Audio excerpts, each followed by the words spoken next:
महाभारत दुनिया का सबसे बड़ा महाकाव्य ग्रंथ है, जिसे भारत का सबसे ऐतिहासिक ग्रंथ माना जाता है। महर्षि वेद व्यास जी ने संपूर्ण विवरण के साथ यह ग्रंथ लिखा था। हिंदू धर्म में माना जाता है कि महाभारत में वर्णित घटनाएं सत्य और प्रमाणित है, लेकिन कुछ लोग इसे आज भी काल्पनिक मानते हैं और इसे एक कहानी मात्र ही समझते हैं। परंतु आज की यह वीडियो उन सभी लोगों के मुंह पर ताला लगा देगी जो लोग यह कहते हैं कि यह एक कहानी है। लेकिन हमारे भारत में लोगों के पास अपने धर्म ग्रंथों और संस्कृति के बारे में जानने का टाइम कहाँ होता है। हो सकता है कि कुछ लोग यह वीडियो आदि ही देखें और हो सकता है कि कुछ लोग यह वीडियो यहीं से ही छोड़कर भाग गए हों। परंतु हम आपको यकीन दिलाते हैं कि आज हम जो सबूत आपके सामने पेश करने जा रहे हैं, अगर आप उनको जान लेते हैं तो आपको अपने हिंदू धर्म पर गर्व होगा और आप भी गर्व से कह सकेंगे कि महाभारत एक सच्ची घटना है। महाभारत का पहला सबूत है कुरुक्षेत्र और वहाँ की लाल मिट्टी।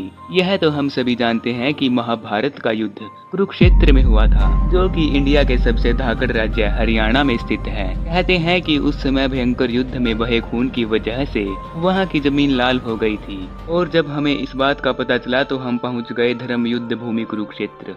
वहाँ पर हमें बहुत ही रहस्यमयी चीज दिखाई दी। वहाँ जाकर हमें पता चला कि यहाँ की भूमि वाकई में लाल रंग की है, जो कि उस समय हुए युद्ध में खून खराबे की वजह से हुई थी। पुरातत्व विशेषज्ञों ने भी माना है कि महाभारत की घटना सच थी। उस समय पर तीरों और भालों को जमीन में गड़ा पाया गया है, जिनकी जाँच करने से यह पता चलता है कि यह 2800 ईसा पूर्व के हैं, जो कि लगभग महाभारत युद्ध के समय में ही बने हुए थे।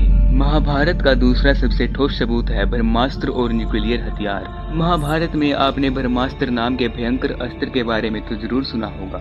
यह अस्त्र ब्रह्मा जी द्वारा धर्म और सत्य को बनाए रखने के लिए बनाया गया था, जो कि विनाशकारी परमाणु हथियार था, जिसको केवल दूसरा ब्रह्मास्त्र ही रोक सकता था। जो इसे चलाता था वही इसे वापस लाने की क्षमता भी रखता था। रामायण में भी लक्ष्मण जी ने मेघनाथ पर ब्रह्मास्त्र से प्रहार करने का सोचा था, तब भगवान श्री राम ने यह कहकर रोक दिया कि अभी इसका प्रयोग करने का उचित समय नहीं है, क्योंकि इससे सारी लंका नष्ट हो जाएगी और कई बेकसूरों की जान भी चली जाएगी। ब्रह्मास्त्र बेहद खास होता था, जिस कारण महाभारत और रामायण काल में यह सिर्फ गिने चुने लोगों के पास ही था। यह अस्त्र पूरी दुनिया को नष्ट करने की ताकत रखता है। जब अमेरिका के जे रॉबर्ट ओपनहाइमर ने परमाणु बम बनाया और इसका परीक्षण किया गया तो इसके धमाके की आवाज बिल्कुल वैसी ही थी जैसे कि ब्रह्मास्त्र की होती है।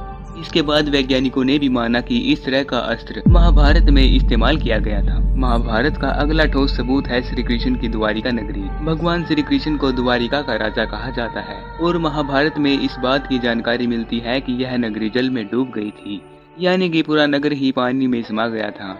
आपको जानकर आश्चर्य होगा कि पुरातत्व विभाग को गुजरात के पास समुद्र के नीचे एक पुराना शहर मिला है और इसके सबूतों से यह पता चलता है कि यही द्वारिका नगरी है, जिसका वर्णन महाभारत में किया गया था।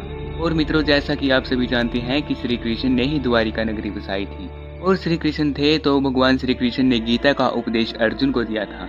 अर्जुन थे तो महाभारत का युद्ध भी हुआ था। महाभारत का सबसे बड़ा और सबसे अहम सबूत है श्रीमद् भगवद गीता। जिन्होंने श्रीमद् भगवद गीता पढ़ी होगी वह यह भी जानते होंगे कि इसमें ज्यादातर श्लोक 2 लाइनों में लिखे गए हैं। आप किसी भी श्लोक को पढ़े और समझे तो वह कम से कम शब्दों में बहुत ही बड़ी बड़ी बातें कह देते हैं, जैसे कि गागर में सागर भर देना। गीता में जो बातें लिखी गई हैं वह किसी सामान्य व्यक्ति द्वारा नहीं बताई जा सकती। भले ही मानव सभ्यता का काफी विकास हो चुका है, लेकिन आज भी गीता में जो ज्ञान है वह अकल्पनीय है, जिसे सामान्य व्यक्ति सोच भी नहीं सकता, जिसे सिर्फ भगवान ही बता सकते हैं। और यह सबूत है कि भगवान श्री कृष्ण थे जिन्होंने गीता का ज्ञान अर्जुन को दिया था, और अगर अर्जुन थे तो पांडव भी थे और इसका मतलब महाभारत युद्ध भी हुआ था। अगला ठोस सबूत है घटोत्कच का कंकाल। कुरुक्षेत्र के पास ही भारतीय पुरातत्व विभाग को खुदाई के समय बेहद ही विशाल आदमी का कंकाल मिला था, जिसको देखकर यह पता चलता था कि यह कंकाल किसी साधारण मनुष्य का नहीं है। तभी यह बात उठने लगी कि यह कंकाल घटोत्कच का है। महाभारत काल के घटोत्कच के बारे में तो आप सभी जानते ही होंगे, जो कि भीम और हिडिंबा का पुत्र था। जब वह योद्धा महाभारत के युद्ध में लड़ाई करने आया था तब कर्ण ने अपनी शक्ति से उसको मार दिया था। महाभारत के महाकाव्य में दिया गया घटोत्कच का वर्णन भी इसी कंकाल के समान है। महाभारत युद्ध का एक जीता जागता शख्स आज भी मौजूद है, जो कि अश्वत्थामा है। अश्वत्थामा महाभारत के उन सभी सबूतों में से एक है जो कि यह साबित करते हैं कि महाभारत सच्ची घटना है। द्रोणाचार्य का पुत्र अश्वत्थामा अत्यधिक बुद्धिमान और प्रभावशाली था। बचपन से ही अश्वत्थामा के माथे पर एक मणि थी, जिस कारण उसे कोई हरा नहीं पाता था। इतिहास में कई बार लोगों ने अश्वत्थामा को देखे जाने की बात कही है।